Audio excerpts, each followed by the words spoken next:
Hello, this is Professor Asma Parveen from Department of Psychology, Aligarh Muslim University. Today I will discuss about the sampling error.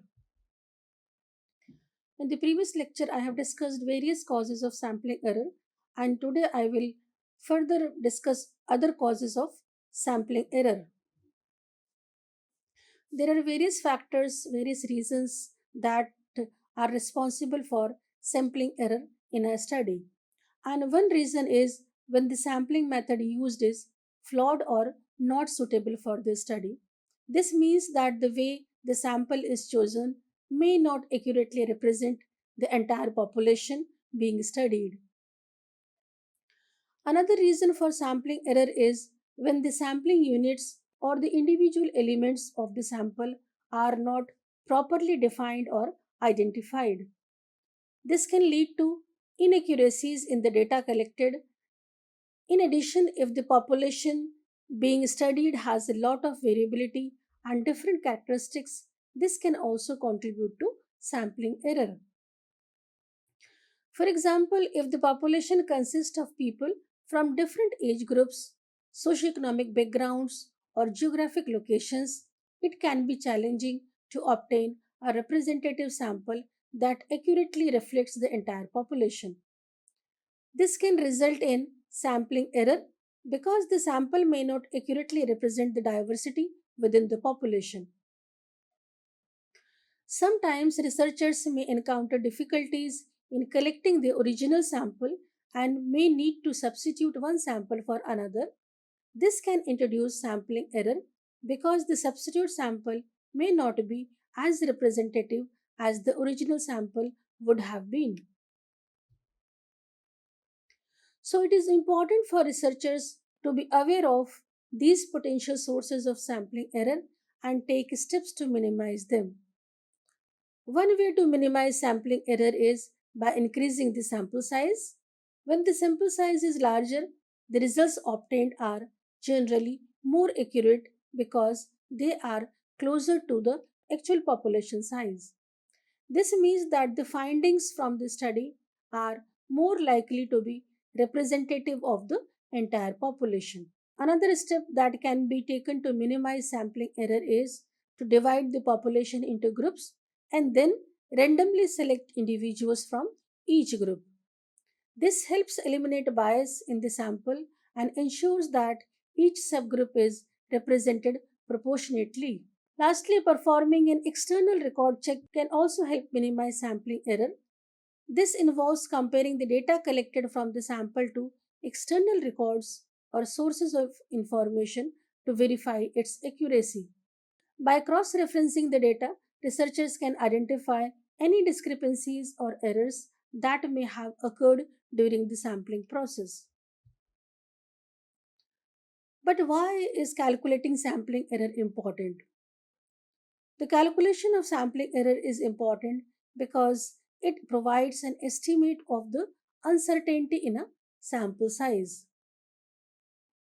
Because when studying a large population, it is impractical to include every member, so researchers use random sampling to select a representative sample. However, it is unlikely that the random sample will be identical to the target population. This is where sampling error comes into play. By calculating the sampling error, analysts can determine how much the sample deviates from the true population. If the sampling error is significant, it suggests that the sample is not representative and the results may need to be discarded and the survey repeated. It is important to understand that sample size is not the only consideration when designing a representative sample. The calculation of sampling error allows researchers to assess if other factors such as confidence level should be taken into account. By considering these additional factors, researchers can ensure that their findings are reliable and accurate. Sampling error helps to provide a measure of the potential bias or variability in the sample, allowing researchers to make decisions about the generalizability of their results. So, in essence, sampling error serves as a tool for researchers to evaluate the quality of their data. It provides insights into the extent to which the sample represents the larger population, allowing for more accurate conclusions to be drawn. So, without accounting for sampling error, researchers run the risk of drawing incorrect or misleading conclusions based on an unrepresentative sample. By calculating and understanding sampling error, researchers can enhance the validity of their research findings. So, overall, the importance of calculating sampling error cannot be overstated. It is a fundamental aspect of research methodology that ensures the accuracy and generalizability of study results. Calculating sampling error. Sampling error is a mistake that occurs when we try to estimate a characteristic of an entire population by only measuring a portion of that population that is sample. This means that whenever we conduct surveys, there is always some level of error present. To ensure that people who use the survey data are aware of this error, researchers need to provide information about how much error there might be. For surveys that use probability sampling, there are methods available to calculate the sampling error. These methods are based on the way the sample was chosen and the method used to estimate the characteristic being studied. The most common way to measure sampling error is through sampling variance. Sampling variance measures how much the estimates of a characteristic can differ from each other when different samples of the same size and design are taken. In simpler terms, it shows us how much the results can vary from one sample to another. It is important to understand that the estimated sampling variance can be different for each sample depending on which one was chosen. What really matters is the magnitude of the estimated sampling variance compared to the size of the survey estimate. If the variance is large in relation to the survey estimate, then the estimate is not very precise and may not be reliable. Essentially, this means that if the difference between the estimates of a characteristic is significant when different samples are taken, then the survey results may not be accurate enough to draw reliable conclusions.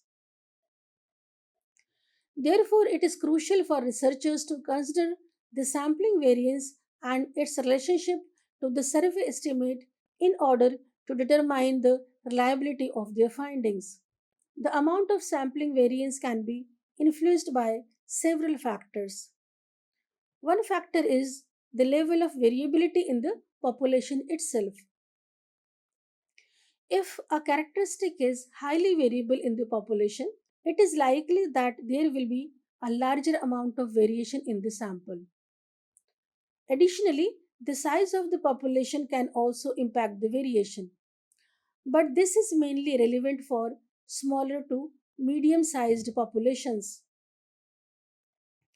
Another factor that affects variation is the response rate of the survey. When fewer people respond to the survey, it decreases the sample size and increases the variation. This is because a smaller sample size may not accurately represent the entire population, leading to more variability in the results. Non response can also introduce bias into the findings, as those who choose not to respond may have different characteristics than those who do. The design of the sample and the method of estimation used can also influence the amount of variation. Some sample designs are more efficient than others, meaning they can produce smaller variations with the same sample size and estimation method. The way the sample is selected and how the estimation is conducted can impact the accuracy and precision of the results. Calculating sampling error can be a complex task, but it is important to calculate it. As we know that sampling error refers to the difference between the results of a sample and the true values of the population. While it is impossible to know the exact sampling error, there is another way to estimate using the margin of error. The margin of error is calculated by taking the standard deviation of the population and dividing it by the square root of the sample size. This result is then multiplied by the z score value that corresponds to the confidence level. The formula for calculating sampling error is sampling error is equal to z multiplied by standard deviation divided by square root of the sample size, where z is the z score value, sigma is the standard deviation, and n is the sample size. By understanding how to calculate sampling error, researchers can make more accurate conclusions based on their sample data. In order to calculate sampling error, there are few steps that need to be followed. First, you need to determine the standard deviation of the population. This measures the variability or spread of the data in the entire population. Next, you divide the standard deviation by the square root of the sample size. This accounts for the fact that larger samples tend to have less sampling error. Finally, you multiply this result by the z score value that corresponds to your desired confidence level. By multiplying the standard deviation by the z score, you can determine the margin of error, which provides an approximation of the sampling error. Understanding sampling error is crucial because it helps researchers determine the reliability and accuracy of their findings. A smaller margin of error indicates a more precise estimate, while a larger margin of error suggests greater uncertainty. By calculating the sampling error, researchers can better interpret their data and draw more meaningful conclusions. There are certain factors that can influence the size of the error. Sampling methods play a crucial role in obtaining accurate results when studying a diverse population. The size of the error made during sampling can vary depending on the method used. For instance, simple random sampling may result in a larger error compared to stratified random sampling if the population being studied is diverse. It is important to note that the accuracy of the results improves with larger sample sizes. In fact, as the sample size increases, the error made during sampling decreases, leading to more precise findings. Another factor that affects the error is the variability within the population. If there is high variability, the error made during sampling will be larger. On the other hand, if the variability is low, the error made during sampling will be smaller. This means that when studying a population with high variability, it is crucial to use a sampling method that accounts for this diversity in order to minimize errors. By considering the variability within the population, researchers can ensure that their sampling method accurately represents the entire population.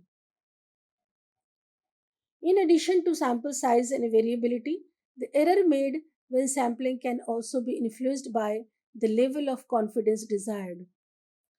The level of confidence refers to the degree of certainty researchers want to have in their results. A higher level of confidence requires a larger sample size in order to reduce the margin of error. Conversely, a lower level of confidence allows for a smaller sample size. Therefore, researchers must carefully consider the level of confidence they aim to achieve in their study and adjust the sample size accordingly to obtain reliable results. Furthermore, the errors made can be affected by the sampling frame used. The sampling frame is the list or source from which the sample is drawn. If the sampling frame does not accurately represent the population, the results obtained from the sample may not be representative of the entire population. So, it is essential to ensure that the sampling frame is comprehensive and includes all relevant individuals or elements of the population to avoid biased or inaccurate findings. Now, I will discuss errors of sampling technique.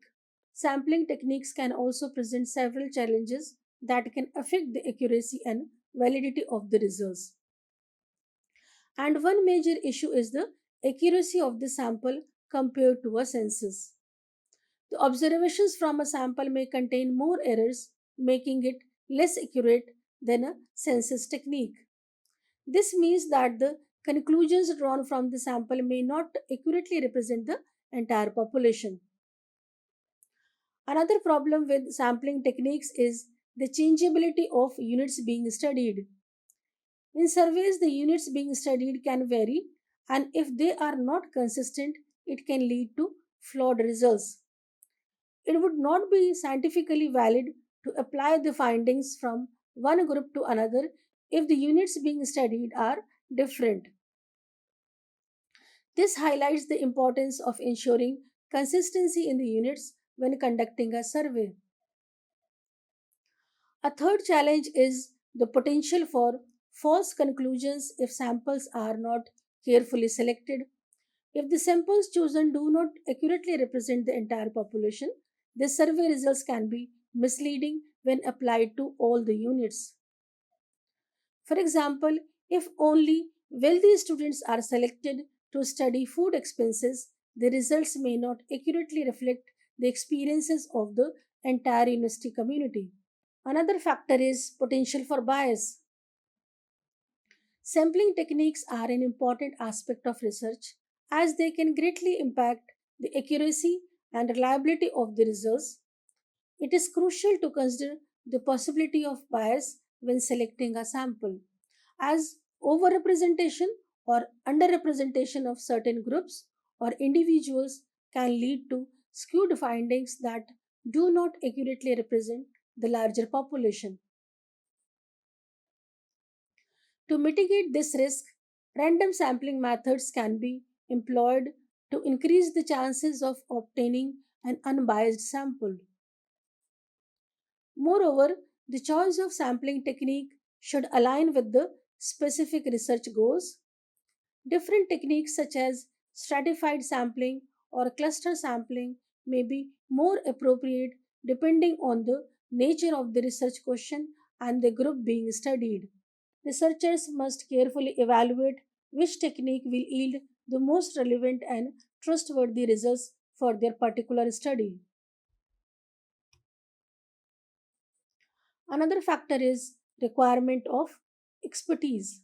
In order to effectively use a sample technique, the researcher must possess the necessary knowledge and expertise.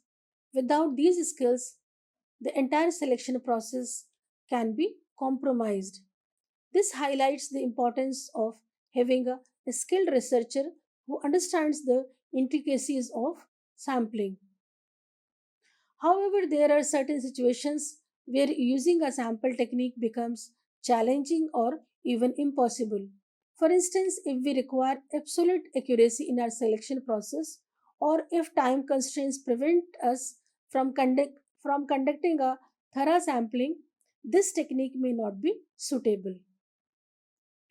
Additionally, when dealing with highly diverse populations, the sample technique may not yield accurate results. So, it is crucial for researchers to recognize the limitations of the sample technique and consider alternative methods when necessary. Relying solely on this technique without considering its applicability can lead to flawed outcomes. Therefore, researchers must carefully assess the specific requirements of their study and determine whether the sample technique is appropriate or if other approaches should be considered or if other approaches should be considered. By acknowledging the potential pitfalls of the sample technique, researchers can make informed decisions about its usage. This requires a comprehensive understanding of the research objectives and the nature of the data being analyzed. Ultimately, the success of any sampling technique hinges on the researchers' skill and ability to adapt to various challenges that may arise during the selection process. Next category of error is standard error. Standard error is a term that is used in statistics to measure the accuracy of a statistics estimate of a parameter.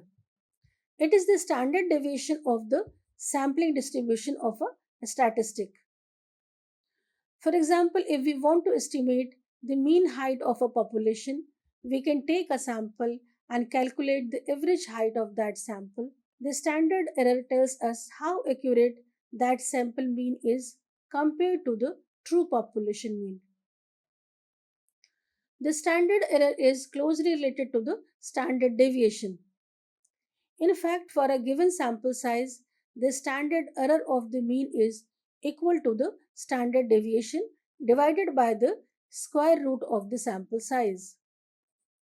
This means that as the sample size increases, the standard error decreases, indicating that the sample means are clustering more closely around the population mean.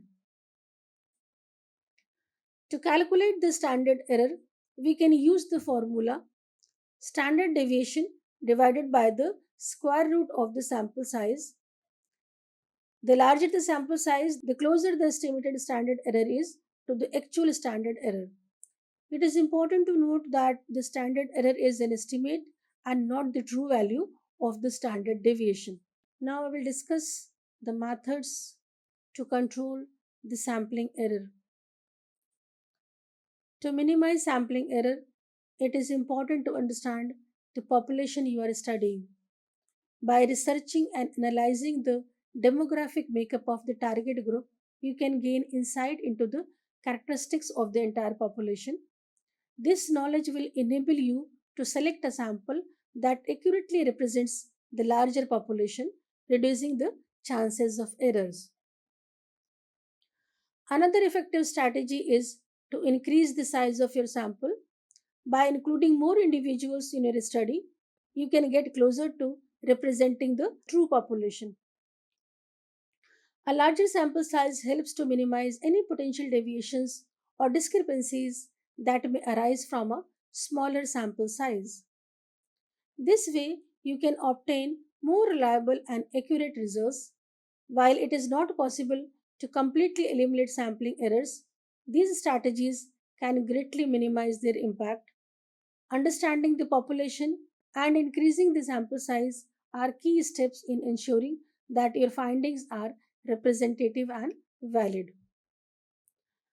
Another, another way to control sampling error is random sampling. When we are doing a research, it is important to use random sampling in order to minimize errors in the sample. Instead of selecting participants haphazardly, it is more effective to take a systematic approach. For example, if we are studying the employee experience, we can start by creating a list of all the employees in a particular department. Then we can choose workers whose names appear at regular intervals, such as every 5th, 10th, 15th, and so on. In addition to random sampling, it is important to improve the sample design by considering different subpopulations within the larger population. For instance, if 40% of the workforce comes from the production department, it is essential to ensure that 40% of the people you interview are from that specific department. This can be achieved through a method called stratified random sampling.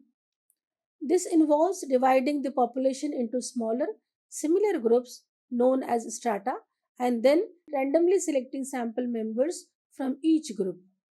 By doing so, the composition of your sample will closely resemble that of the entire population. By utilizing these techniques, researchers can obtain more accurate and representative data. Random sampling helps to reduce bias and increase the generalizability of findings. Furthermore, stratified random sampling allows for a more precise examination of specific subgroups within the population. To minimize the sampling error in research, there are several other strategies that can also be employed. One approach is to lower the confidence level, although this comes with the trade off of decreased certainty in the results. By doing so, researchers acknowledge that there is a greater chance that the findings may be due to chance rather than a true representation of the population. Another method involves improving the survey questions themselves. This can be achieved by testing them with different individuals to ensure clarity and comprehension. By refining the questions, researchers can enhance the accuracy of the data collected. In addition, it is crucial to utilize recognized sampling techniques that have been proven to work efficiently. These established methods provide a framework for selecting participants from the larger population, reducing the likelihood of biased or unrepresentative samples. By adhering to these techniques, researchers can increase the validity of their findings and make informed decisions based on the results. Sampling errors are an inherent challenge when conducting research, particularly when taking a random sample from a larger population. However, by implementing these strategies, researchers can minimize these errors and obtain reliable data. This is essential for making important decisions and drawing meaningful conclusions for the research. By being mindful of sampling errors and employing these techniques, researchers can enhance the quality of their studies. This is all for today. Thank you.